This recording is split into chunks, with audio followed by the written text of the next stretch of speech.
Witam wszystkich bardzo serdecznie w ten przepiękny, słoneczny dzień. Jesteśmy jeszcze w Kamali. Wstaliśmy dzisiaj o 6 rano, żeby wcześniej rozpocząć ten wspaniały dzień. A przy okazji jedziemy dzisiaj na kilka wysp. Także zostańcie z nami. Zobaczcie między innymi wyspę Jamesa Bonda i wiele innych.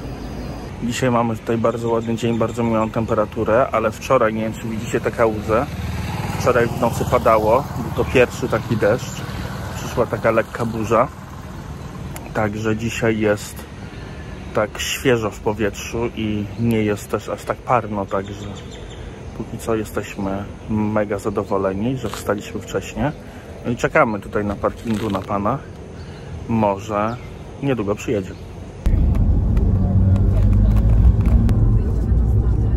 Jechaliśmy już na nabrzeże, jak widzicie wody bardzo mało.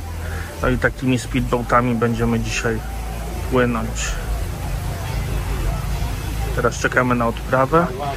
Odprawa ma zacząć się w tym budynku Sea Blue. No i pan już się rozkłada, więc myślę, że niedługo zaczniemy. Tak będzie wyglądać nasza wycieczka, miejsca, które zamierzamy zobaczyć.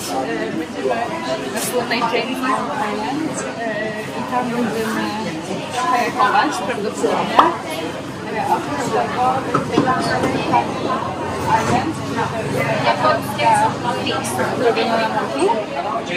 Będziemy również opływać kąpanem i jeszcze Kaohsiung i Tanak Island. Zobaczymy może jakieś jaskinie. Zobaczymy co tam się uda zobaczyć. No dobra, już wszystko wiemy, pan nam wszystko powiedział. Jeszcze kilka minut i będziemy się bordować na łódeczkę. Tym razem mamy 3 siedziki.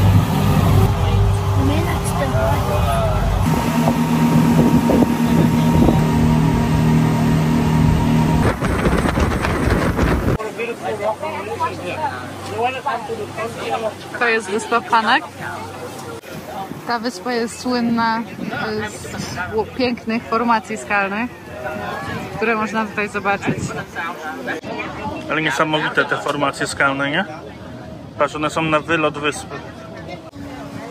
Piękne są te formacje skalne, ale jeszcze tutaj wrócimy, będziemy tutaj wchodzić do jaskini na tej wyspie.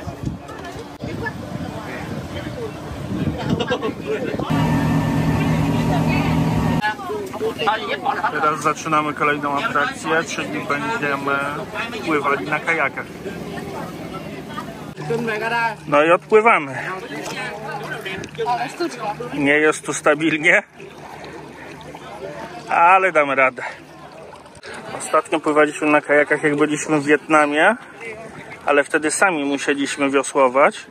A tutaj jest tak, że panowie wiosłują, a ludzie się enjoyują. Także Jest miło. i trzeba przyznać, że jest pięknie, bo jak to mówi Gabriela, formacje skalne są naprawdę niesamowite. Tak się pływa z naszym panem.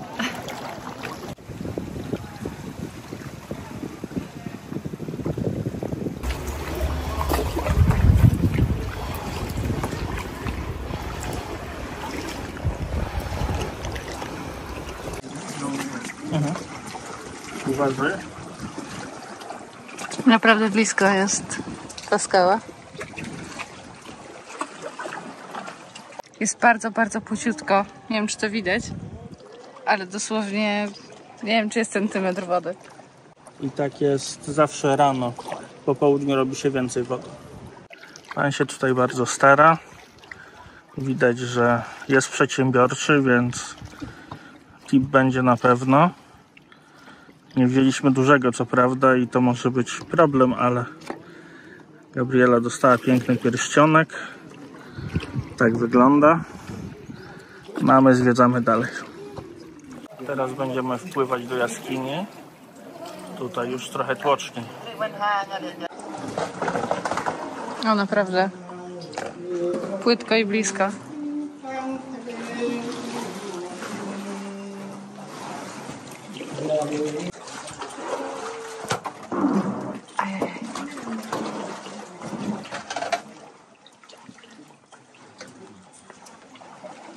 Ale to pięknie, naprawdę.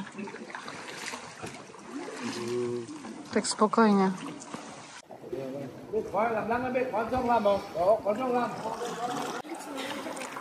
Teraz przez tą jaskinię wpłynęliśmy do takiej zatoczki.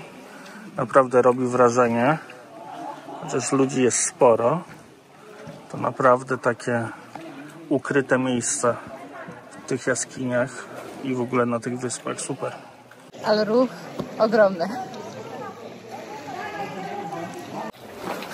No i wypływamy z jaskini i będziemy płynąć dalej.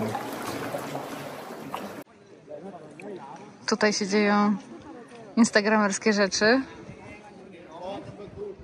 Też powinniśmy je robić. A my się tak nie poświęcamy. I już zawracamy.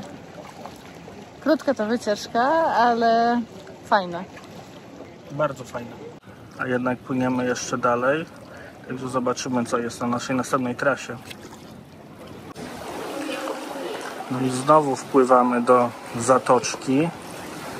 Znowu jesteśmy otoczeni przez skały. Naprawdę niesamowite miejsce.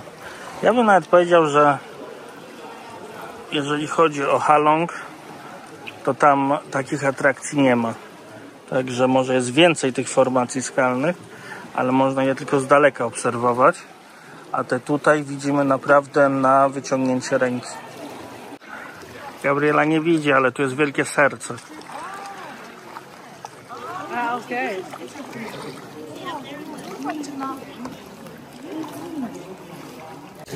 Tutaj lepiej nie dotykać tych skał, bo są bardzo, bardzo ostre. Nie dotykaj. A tam nasza stacja. No i powoli będziemy tam zmierzać. Jeszcze pan obwiezie nas pomiędzy tymi wysepkami i będziemy płynąć dalej.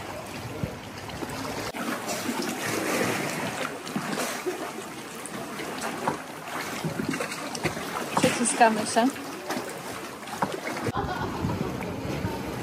Tutaj pan mówi, że jest męskie przyrodzenie. Jakby ktoś reflektował. Tak tu się pan opada. Jak się panu pływa? Pełen relaks. W ogóle nie męczy mnie tego słowania. Już koniec naszej uroczej wędrówki, a raczej kajakowania. Było naprawdę super i naprawdę fajnie zobaczyć i przepłynąć się. Zwłaszcza, że sami nie musieliśmy wiosłować. A teraz trzeba będzie jakoś wysiąść z tego kajaku, co może być nie lada wyzwanie. No to już wiemy, jak wygląda Hong Island. Bardzo nam się tu podobało, bardzo polecamy. No i co, wracamy na łódkę, płyniemy dalej. Na łódeczce mamy all inclusive, także woda, kolka, fanta czy jakieś ciasteczka są jak najbardziej wliczone w cenę. My zdrowo, 2 wody.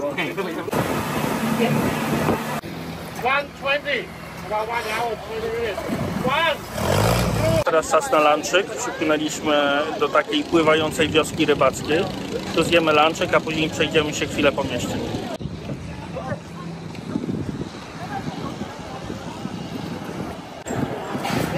Już mogę powiedzieć, że głodni nie będziemy.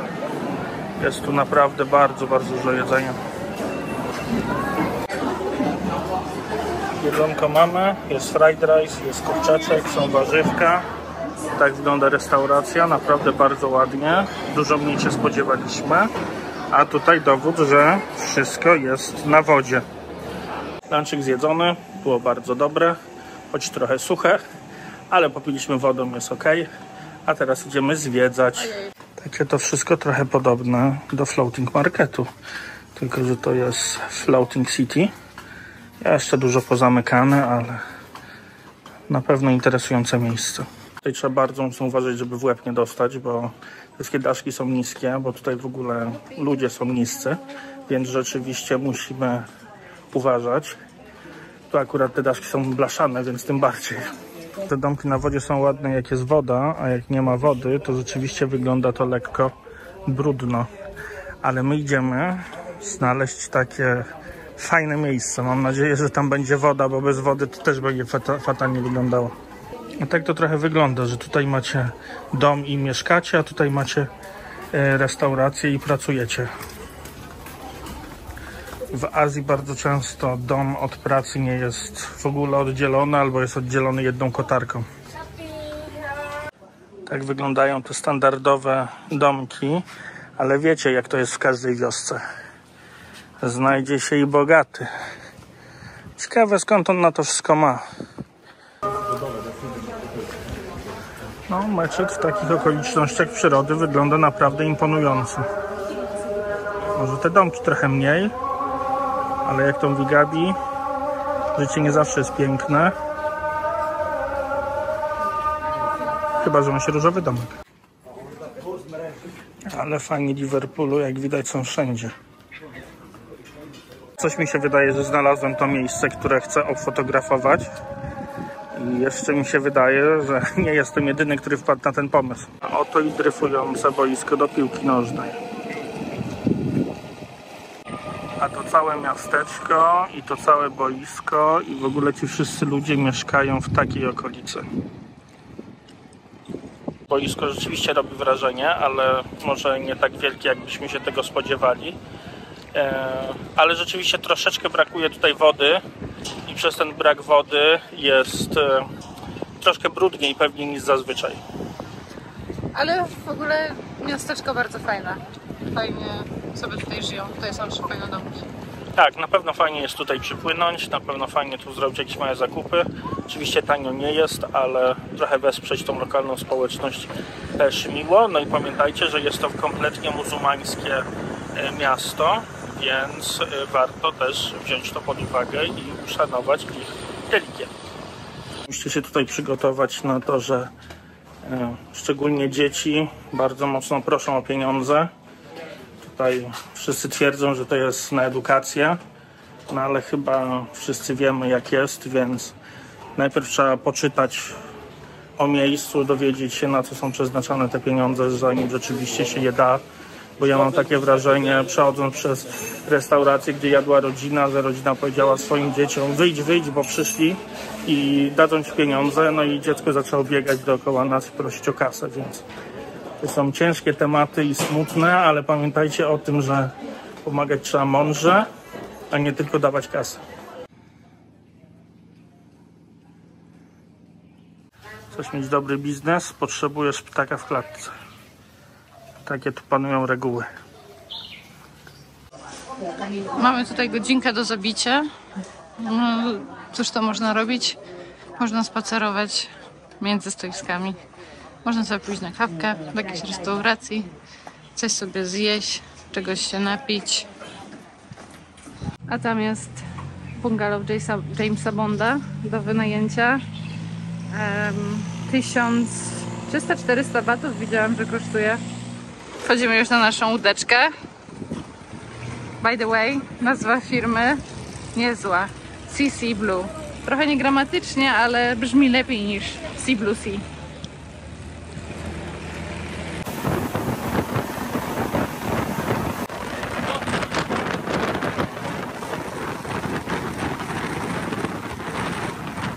Wylądowaliśmy właśnie na wyspie Jamesa Bonda. Idziemy oglądać ten słynny kamień z jednego z pierwszych Bondów, jak nie pierwszego Bonda, czyli mężczyzna ze złotym pistoletem. Podobno jest on dużo mniejszy niż był w filmie.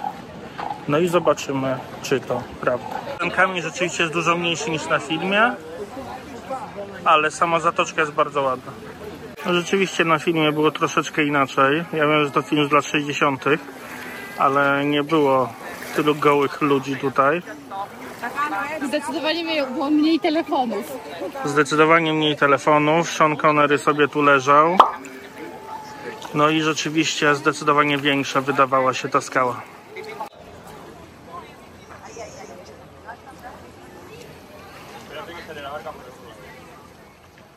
Samo miejsce jest na pewno bardzo urokliwe, na pewno fajnie jest tutaj przepłynąć, ale pamiętajcie o tym, są naprawdę setki turystów, więc to jest takie miejsce, gdzie robisz sobie fotę i idziesz dalej, bo zaraz już ktoś cię atakuje z lewej, z prawej czy z jakiejś innej tam strony, ale sama laguna jest naprawdę bardzo, bardzo piękna.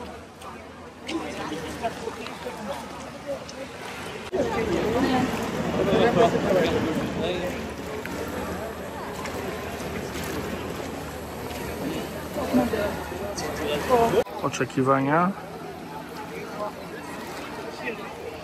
rzeczywistość. Jak wejdziecie sobie wyżej, to macie jeszcze taki fajny viewpoint i tu można rzeczywiście zrobić takie zdjęcie już w miarę bez ludzi, jak się stoi tam przy barierce. O Big Buddzie nam za mało wspinaczki, więc idziemy dalej. A chwilę wyżej jeszcze ładniejszy viewpoint. Nawet widać tam w oddali te formacje skalne na horyzoncie, a stąd już w ogóle żadnych ludzi nie ma. Przynajmniej na obrazku. Mamy i pana ze złotym pistoletem. Powiemy wam tak, miejsce jest maluteńkie, ludzi jest tysiące, tu naprawdę nie ma gdzie pójść, żeby ci ludzie się rozeszli, więc jest mega głośno, co chwila takie łódki podpływają, a jak nie takie, to takie jak tam. Także rzeczywiście jest to bardzo, bardzo przereklamowane miejsce, chociaż sama ta zatoczka jest bardzo, bardzo ładna, więc my polecamy tu przyjechać to zobaczyć, ale żeby zrobić ładne zdjęcie, to trzeba się mega mocno natrudzić. Fajnie tutaj przyjechać, tylko na chwilę cyknąć fotę i jechać dalej, bo ten tłum jest męczący jak dla mnie. Dokładnie. Więc my za radą Gabrieli lecimy dalej. Yep.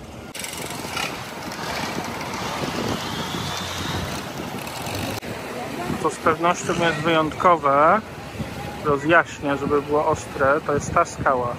Ona jest przeogromna, jest idealnie oderwana.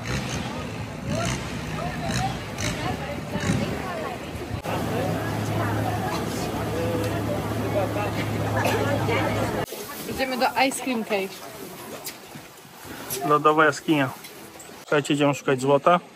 Tajlandia z tego słynie. A tak naprawdę to nie, tak naprawdę idziemy do jaskini. Jaskinia nazywa się Ice Cream Cave. Także postaramy się znaleźć... Lodziki? Może nie lodziki, ale Gabriel tylko jedno w głowie. Postaramy się znaleźć kamień w kształcie loda. A chciałam dodać, że podobno będziemy szli 200 metrów w głąb jaskini i miejscami jest bardzo wąsko, na wysokość, nie wiem, jak się to mówi, nisko. Tak, 200 metrów to raczej niezbyt dużo, więc nie macie się martwić. Jak dla lokalsów jest nisko, to znaczy, że jest nisko. Au, właśnie uderzyłam w sufit. A w łeb można się walnąć, więc trzeba uważać. Bo te stalaktyty, stalagmity są centralnie na drodze. Także ostrożnie.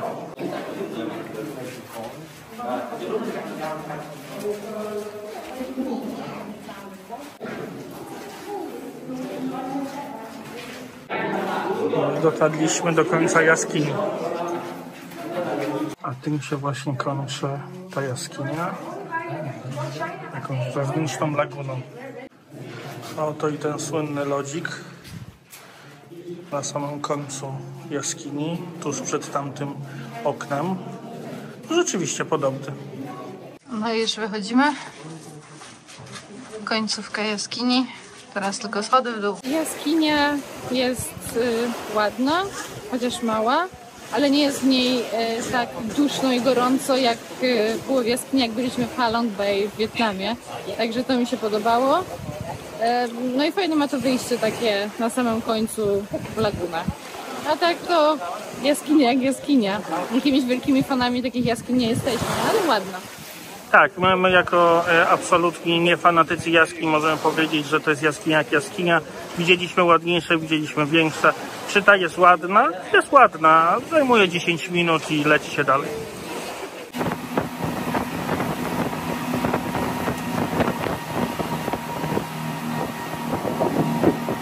Co? Dotarliśmy już do naszego ostatniego miejsca. Jest to wyspa Koh Naka Yai i tutaj będziemy się chillować. Mamy niecałe 1,5 godzinki, możemy robić co chcemy. możemy się czegoś napić, możemy coś zjeść, możemy sobie wziąć jakieś jetski, czy plażę, czy kąpiel. Ja myślę, że my zaczynamy od kąpieli. Co ty na to? Zdecydowanie jest gorąco, nie mogę się doczekać, żeby wejść do wody. Te meduzy, o których wam opowiadaliśmy. Jak widzicie, bary tutaj są. Można za 50 batów wynająć sobie też krzesełka. Tutaj podpływają speedboaty. Tak wygląda plaża. Całkiem szeroka, no ale niestety nie jest już cała w słońcu. No a tutaj można sobie pływać, gdzie tylko wam się zapragnie. To my już wykąpani. Fajnie było po całym dniu chodzenia, zwiedzania, zamoczyć całe swoje ciało, także jesteśmy mega zadowoleni, pomimo że cali w soli. No i cóż, postanowiliśmy, że powiemy wam trochę może o tym wyjeździe. My się zapisaliśmy na wyjazd, który się nazywa James Bond Island, ale tak jak wiecie, to nie jest tylko wyspa Jamesa Bonda, są też inne wyspy. Odbierają was o 8 rano z hotelu, czasem o 7, zależy gdzie mieszkacie, i płacicie 1800 od osoby. No i macie wszystko wliczone w cenę. Także tak to mniej więcej wygląda. My byliśmy na 4-5 stopach. Ten ostatni tutaj na tej plaży raczej taki średni. To jest nasze osobiste zdanie. To znaczy, mnie się wydaje, że to przez to, że już jest późno, tak? Bo my tutaj jesteśmy, jest 4:25. Słońce już jest z drugiej strony wyspy, więc nie ma tutaj takiego wrażenia. To jest taki spęd, jest bardzo dużo ludzi. No i nie ma chwili odetchnienia, natomiast są tutaj bary, można sobie, wiecie, usiąść, wypić drinka, luzować. Spoko. Tutaj w ogóle na tej wycieczce nie ma nigdzie chwili wytchnienia, bo wszędzie jest pełno ludzi, więc warto o tym pamiętać. Ale ja finalnie rekomenduję, warto podjechać, warto zobaczyć tą część Tajlandii. My jesteśmy zadowoleni. Czy drugi raz pojedziemy? Pewnie nie. Pewnie wybierzemy inne miejsce, ale cieszymy się, że tutaj byliśmy. Ja chciałam jeszcze dopowiedzieć o tym, że nie z każdej plaży na Phuket ceny są takie same. My mieszkamy na Kamali, ja się kontaktowałam z paroma biurami i niektóre w ogóle z Kamali nie organizowały tych wyjazdów, a w niektórych trzeba było dopłacić 200, 300, 500 batów dodatkowo za transfer, ponieważ nie jest to jedna z tych głównych plaż. Także o tym musicie pamiętać. My finalnie zapłaciliśmy 1800 od osoby, jak Mikołaj wspominał, i to było najtaniej, jak udało nam się tańczyć. A to mi się podoba, co zrobili z tym drzewem. Rozkosznie. Plaża fajna, jak widzicie, ma dużo urozmaiceń. Z tego miejsca chciałam się pożegnać. Miło było. Mam nadzieję, że wam się podobało. Zobaczymy was następnym razem. Dzięki wielkie, że oglądaliście ten odcinek. Mamy nadzieję, że wam się podobał. Jeżeli tak, dajcie lajka, zostawcie suba. Pamiętajcie o komentarzach, dla nas to bardzo ważne, bo wtedy pozycjonujemy lepiej swój kanał.